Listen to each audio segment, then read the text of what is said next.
Let's talk defense, though, because the defense played well, too. They held Mississippi State to 14 points, 7 of those really in the actual meat of the game. How did they do it? Pressure. Consistent all throughout the game. Kind of the same recipe we talked about with the Saints defense. They made Will Rogers one of the best quarterbacks in SEC history when his career's all said and done look like he was a first-year starter. LSU had 4 sacks in this game. They didn't let this Mississippi State offense hit on any big explosive plays. That's the key. Maybe some of it was the matchup for LSU.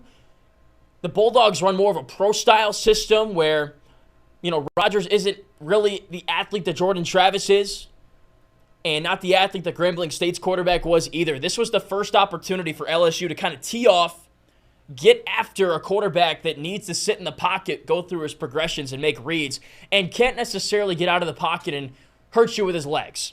And that played right into the hands of LSU's defensive scheme and philosophy and game plan for this game. Mekhi Wingo won one-on-one. He had a sack. Savion Jones got outside, prevented Rogers from making a throw. He got a sack. Major Burns, even from the safety spot, got a sack. And Harold Perkins, we finally saw the Harold Perkins we thought we would see every game this season. Why? Oh, they're using him differently. LSU had Whit Weeks, a true freshman, play linebacker, and then Greg Penn as well. Where was Perkins? He was outside of the boundary, playing in the slot, spying still, blitzing, keeping his eyes on the quarterback, and just simply making plays. What LSU did, too, is exactly what we told you they need to do last week. This MSU offense is really centered around one guy, since it's a pro-style offense. It's their explosive running back, Woody Marks. He really didn't do much in this game. He went over 70 yards on the ground, but most of that came on one singular carry where Zy Alexander, LSU's corner, just missed a tackle. Other than that, he had 20 yards on a handful of carries and was a non-factor in the receiving game. I think he had 1 catch for a negative yard.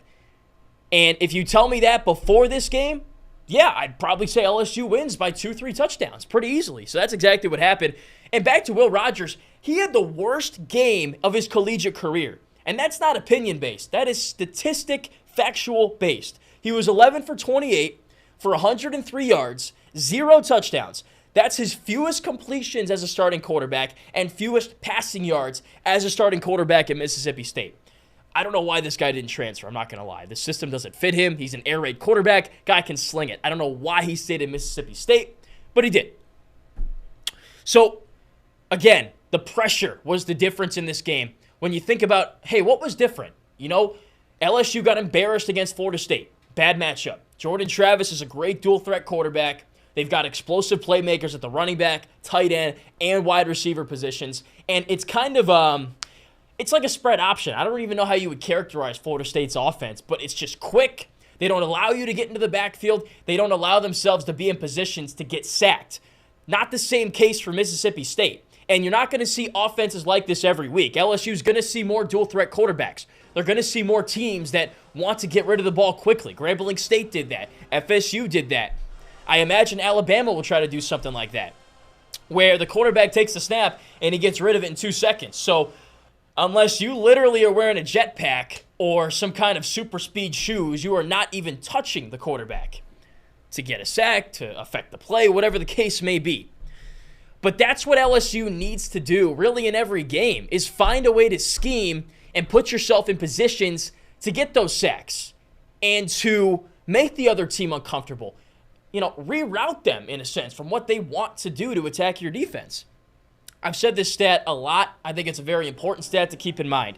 LSU didn't win a single football game last year when it got 0 sacks. The same is true so far this year. They had no sacks against Florida State. They had 1 against Grambling State. But against Florida State, as I've been laying out, they didn't get pressure. They didn't affect that offense. The Seminoles did what they wanted to do the whole game. And they were rarely, if at all, pushed back due to penalties, due to sack yardage, due to TFL loss. Didn't happen. So if there's more games this season where LSU doesn't get a sack, I think it's a very difficult proposition for them. And I don't think that they'll win those games because they kept Mississippi State behind the sticks. Look at the box score. Look at the play-by-play. every Bulldogs third down was at least 3rd down and 8 in the first half. And really, for the majority of the game, it was 3rd and long. What does that mean? That means you can blitz 4, 5, 6 guys, get to the quarterback before the play can even develop, and get a sack and get off the field. And your offense gets the ball back. So that is the key to success this year for LSU. Sacks for success. If they can do that consistently the rest of the season, this defense, in harmony with that offense, will be unstoppable.